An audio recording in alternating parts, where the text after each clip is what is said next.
Oh, golly, probably the 1920s, and they tell this story in AA, but I think it applies here.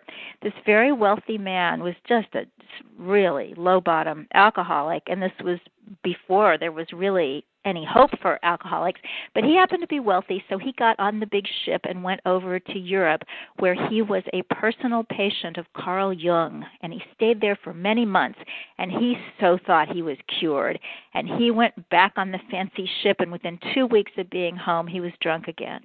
Well, being a man of means, he got on the ship again and went back the other direction and went back to Carl Jung and said, okay, what's the deal? I thought I was cured. And Jung said, I am so sorry.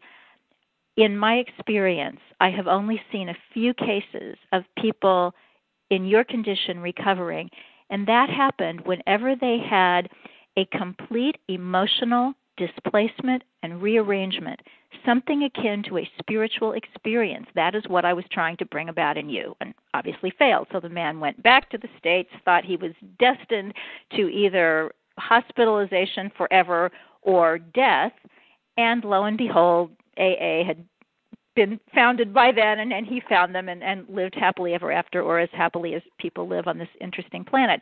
But it's the same thing. We need to have the kind of spiritual experience that gets us down at that honesty level. Because lots of people say, well, I'm spiritual. In fact, when I had just a few years of recovery before my dad died, and I'm so glad I was able to talk with him about this, I was speaking with my dad, and I explain in the book how my dad was a diet doctor. Oh, it was such a great opportunity to be a little compulsive overeater kid. But anyway, before he died, I did have a couple of years of recovery and was telling him what had happened. And he saw that I'd lost the weight. He saw that I had grown in so many ways. But he just shook his head and he said, but I know a lot of religious people who are still fat. And I thought, bless your heart, Dad, you're just never going to get it, because it's not about being religious. It's not about what you believe. It's about how much you're willing to turn your life over to the care of whatever you believe in, or if you don't believe in anything, then you turn your life over to the care of what there could be that you don't know about. Mm-hmm. It's courage. Let me just ask you a quick question. You're talking about Overeaters Anonymous. Was this kind of like the path that you took so many years ago? Well, I'll tell you what happened to me in a general way. These anonymous programs were not supposed to, say, because for the simple reason that if I said to you I'm a member of Overeaters Anonymous and then I went out and gained 100 pounds, people would say, ew, I don't want to go to Overeaters Anonymous. Look at what happened to that woman. And it's also, I think, for our own egos. But I will tell you that a woman had put an ad in Vegetarian Times magazine, a little classified ad, back before we had Craigslist, people did classified ads. And she said that she would work with any vegetarians who were compulsive overeaters. Now, I lived in Chicago at the time, and she lived in Los Angeles, and in those days it was a great big deal to make long-distance phone calls. But she talked to me for an hour and a half one morning, and she said, now, if anything that I have said to you has helped you, I want you to call somebody else and tell them what helped. And this, of course, is the way the 12-step programs work. You take one addict, one alcoholic, and they tell the next one. And I said to her, well, I can't help anybody else because I just binged last night. And she said, well, somebody else binged this morning. So it's that receiving and giving that's really magical. Mm. Okay, now you said vegetarian. Were you a vegetarian? I was. Yes. As a kid growing up, I was a typical Midwestern 1960s kind of eater with a lot of rich food and all kinds of food. But I'd wanted to be a vegetarian for a long time because I have a great sensitivity to animals, suffering of animals. I tried when I was 13 and pretty much ate cottage cheese and pineapple for the summer, and then I just got really hungry and had like 4 roast beef sandwiches. You know that you are a compulsive overeater when it takes 4. But when I was 18, I got into yoga and saw that there were some very profound spiritual reasons why a person might want to consider eliminating meat from their diet. And I had done that. And then I joined Weight Watchers, which at the time had a diet. Now they give you, just some guidelines and lots of leeway. But then it was a particular diet, and one of the things was that you had to eat fish 5 times a week. And I believed that there was some sort of superstitious magic about that, and that if I stopped eating fish 5 times a week, I would get really fat. Well, what happened when I left Weight Watchers was, I stopped eating fish 5 times a week. I also started binging again. So, yes, I was a fat vegetarian. I wanted to be a vegan. I wanted to be on a completely plant-based diet without eggs or dairy, but I couldn't do it because it's very hard to binge without that stuff, especially in those days. Now we have health food, junk food. But then if you wanted some good old junk food, it was going to have some eggs or cream or butter or something like that in it. Sugar, yeah. So could never really be a vegan, but I didn't eat meat, and I still binged. There's always a way to binge. I know people who are kosher and who binge, and I know people who are gluten-free and they binge. We always think it's something that we do with a substance. It's kind of like with alcoholics, well, I'm not going to have hard liquor, or I'll just have beer. Well, yeah, but it's a 6-pack. So as long as we lie to ourselves, whatever we do in the outer is not going to change a lot. However, and what I will say in the second part of the Love Powered Diet is if you are one who has been thinking about eating in a way that's more gentle or a way that is more conducive to maybe better meditation, better yoga practice, if you have a heart for animals, if you're concerned about the planet, and we know now a couple of years ago the Food and Agriculture Organization of the UN came out with a statement that animal agriculture puts more greenhouse gases into the environment than all motor vehicles combined. Is that stunning? So if you are thinking of kind of leaning in that direction, I will tell you as a compulsive overeater not practicing compulsive overeating today, it is a fabulous way to eat. Yeah, I was thinking of like, maybe going in that direction, not so much because of my love for animals. It's really because I can't stand plants. Good line. Just had to throw that one in there. Yeah, except that, that when you eat animals, you're kind of responsible for all those plants. So in a way, if you really don't like plants, you should probably go have a burger. Okay. In your book here, The Love Powered Diet, you have a fable about sitting with feelings. Yeah. And that's really cool. Can you just share it with the audience? Oh, sure, I'd love to. The idea is if you can just sit with a craving, it'll go away. And this applies not just to eating. This applies to if you want to bite somebody's head off, if you want to write the angry email. If you can just sit, those feelings will pass. So here's the story. There was, long ago, a woman whose house was possessed with demons. She was frightened, her life was not working any longer, and she would routinely go to the priest in the village and say, "Help me, come exorcise my home. The demons are driving me nuts." And so the priest would come and he would do the ritual, and in a day or two the demons would be back.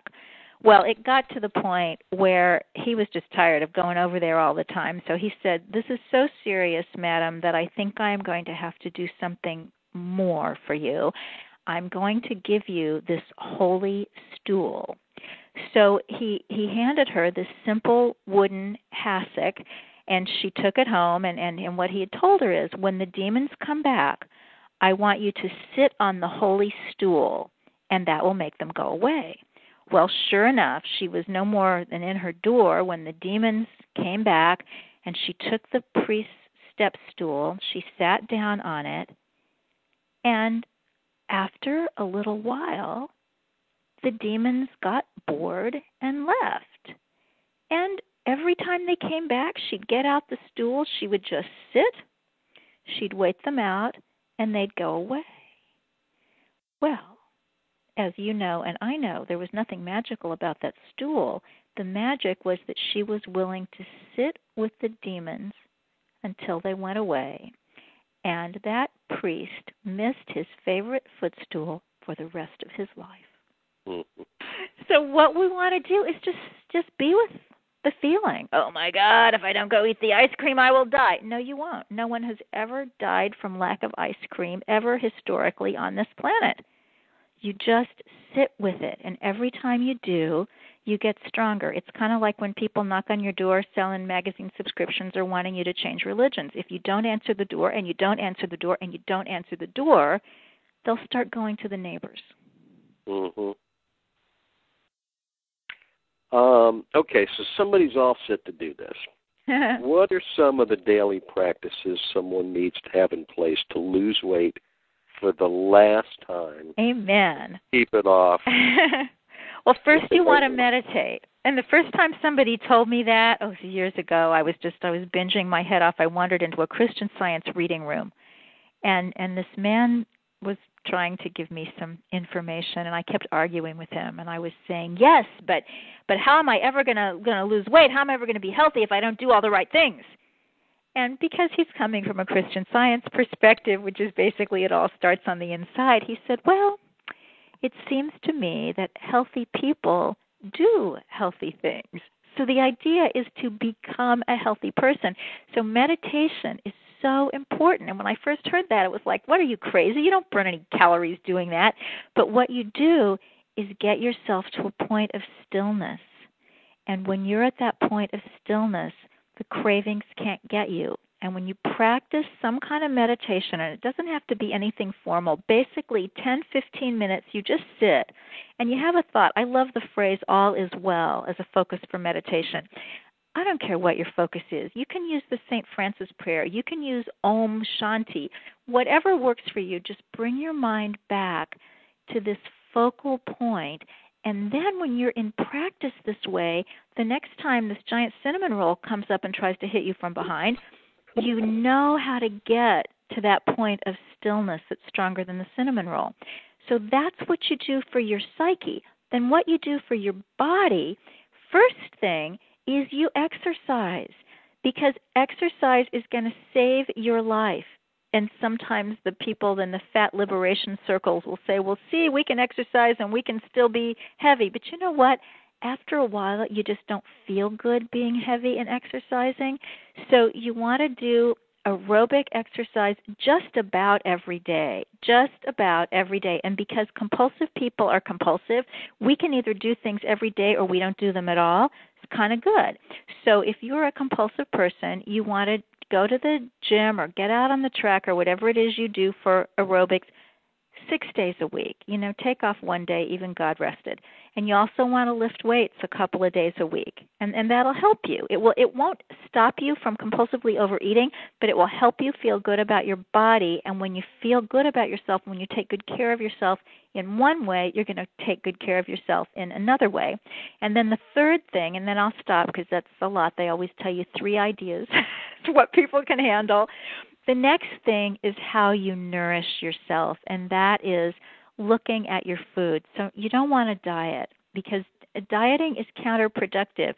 They've done studies where they take people of normal weight, people who've never overeaten, never been heavy, and they put them on a diet. And then when they take them off the diet, they all gain weight. They all overeat, even if they had no history of overeating, because the body likes its balance. It likes its homeostasis. So you don't want to diet. You just want to not eat complete crap, and complete crap would be fried foods, saturated fats. These are things like cheese and butter and whole milk, that kind of thing. You want to go really easy on refined carbohydrates. That would be white flour, white rice, white pasta, and sugar.